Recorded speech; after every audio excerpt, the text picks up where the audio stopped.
Mga kababayan, handa na ba kayong pumasok sa madilim na pasilyo ng National Center for Mental Health kung saan ang mga bulungan ay hindi lamang gawa ng hangin? Sa bawat kislap ng ilaw, isang babaeng puno ng takot at isang lalaking may marahas na pagkatao ang maghahatid sa atin sa isang kwentong hindi basta matatakasan.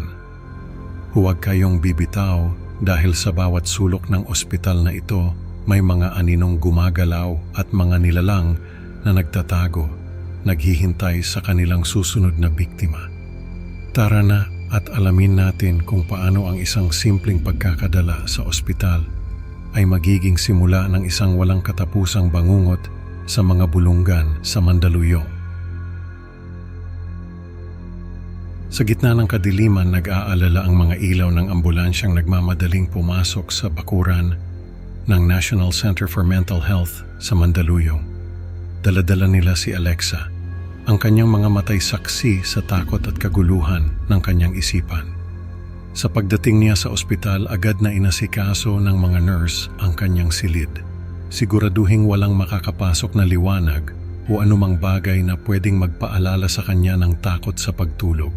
Sa kabilang kama, si Carlo na may mga matang nagpapahiwatig ng kanyang marahas na pagkatao ay tahimik na pinagmamasdan ng bagong dating.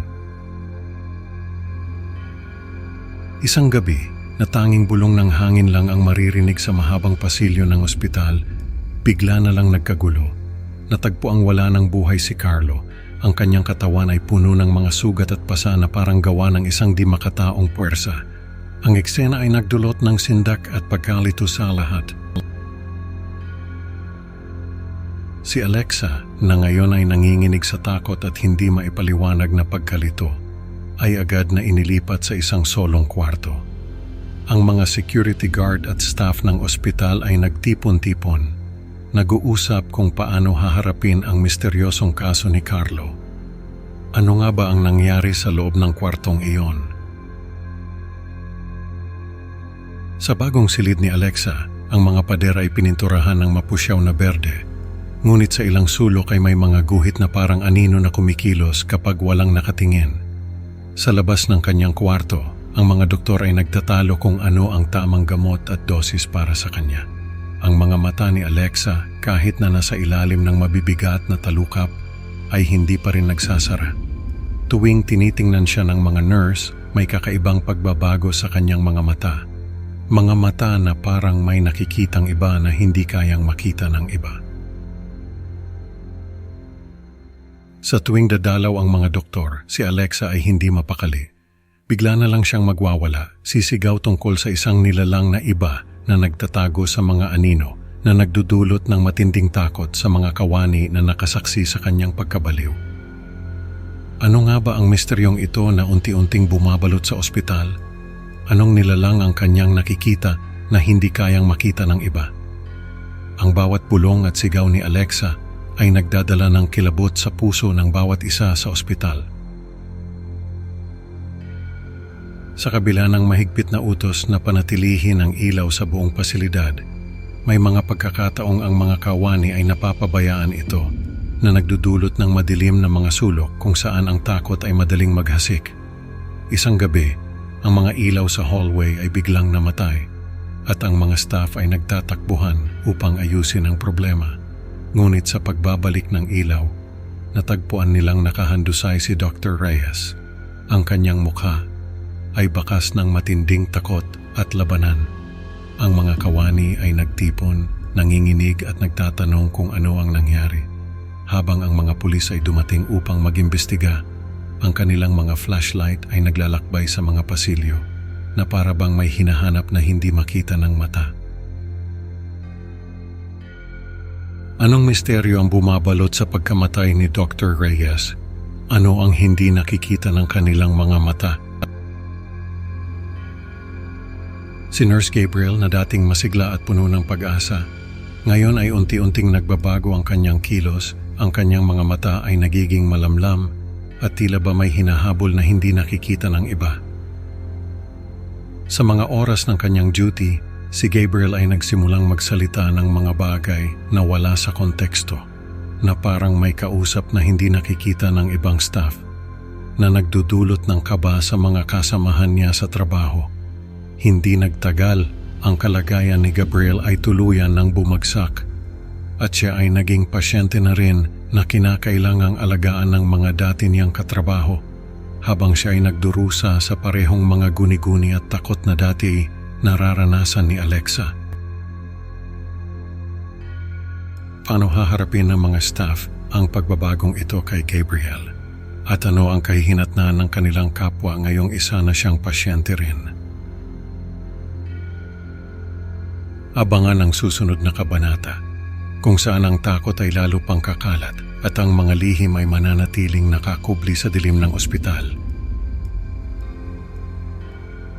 Sa loob ng isang maliit at mapanglaw na opisina sa National Center for Mental Health, nagtipon ang mga matataas na opisyal ng ospital. Ang kanilang mga mukha'y bakas ang pag-aalala at tensyon. Sa gitna ng katahimikan, nagpasya silang itago ang mga nakakakilabot na pangyayari. Walang dapat makaalam ng totoong nangyari, sabi ng isa sa kanila, habang pinag-uutos na isarado ang mga dokumento at huwag hayaang kumalat ang mga ulat sa labas ng ospital. Parang mga aninong gumagalaw sa dilim, nagkakaisa silang panatilihing lihim ang lahat. Samantala, ang mga pamilya ng mga nawawalang kawani ay puno ng pag-asa at pangungulila. Sa tuwing dadalaw sa ospital, umaasa silang makakuha ng kasagutan, ngunit sinalubong lamang sila ng mga pilit ng ngiti at kasinungalingan ng mga tauhan. Pasensya na po, wala pa po kaming balita, ang paulit-ulit na tugon sa kanila, habang ang katotohanan ay patuloy na itinatago sa likod ng mga nakasarang pinto at bulong-bulungan. Ang mga bulong at takot ay hindi napigilan ng mga nakasarang pinto at bintana. Sa bawat sulok at pasilyo, ang mga kwento ng kababalaghan ay kumakalat na parang apoy. Ang mga pader ng ospital ay tila nagiging saksi sa mga lihim na hindi kayang itago ng katahimikan.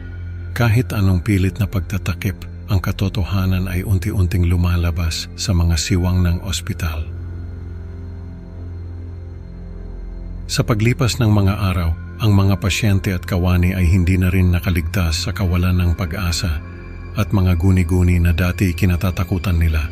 Ang bawat isa ay nagtatanong sa sarili, nandito pa ba ang malevolent na nilalang na yon, nagtatago at nag-aabang sa susunod na biktima? Ang ospital na dapat sanay kanlungan ng mga naghahanap ng lunas ay naging isang malawak na hawla kung saan ang siklo ng kabaliwan at kaguluhan ay walang katapusang umiikot. Sa gitna ng lahat ng ito, ang National Center for Mental Health ay naging isang lugar ng walang katapusang misteryo. Ang mga bulong sa Mandaluyong ay hindi na lamang basta mga kwento ng takot at kababalaghan. Ito'y naging isang realidad na bumubulong ng mga bagong kwento ng takot at misteryo na tila ba ay naghihintay lamang ng susunod na kabanata. Sa kwentong ito, natutunan natin na ang dilim ay may taglay na lihim na hindi kayang itago ng liwanag. Maraming salamat sa pakikinig mga ka-creepy. Huwag kalimutang mag-like at mag-subscribe sa Creepy Pinoy Stories para sa mas marami pang nakakakilabot na kwento. Excited na akong makasama kayo sa susunod na upload. Mag-ingat sa bawat sulok ng inyong kwarto, baka may anino rin na nag-aabang sa inyo. Hanggang sa muli, mga ka-creepy,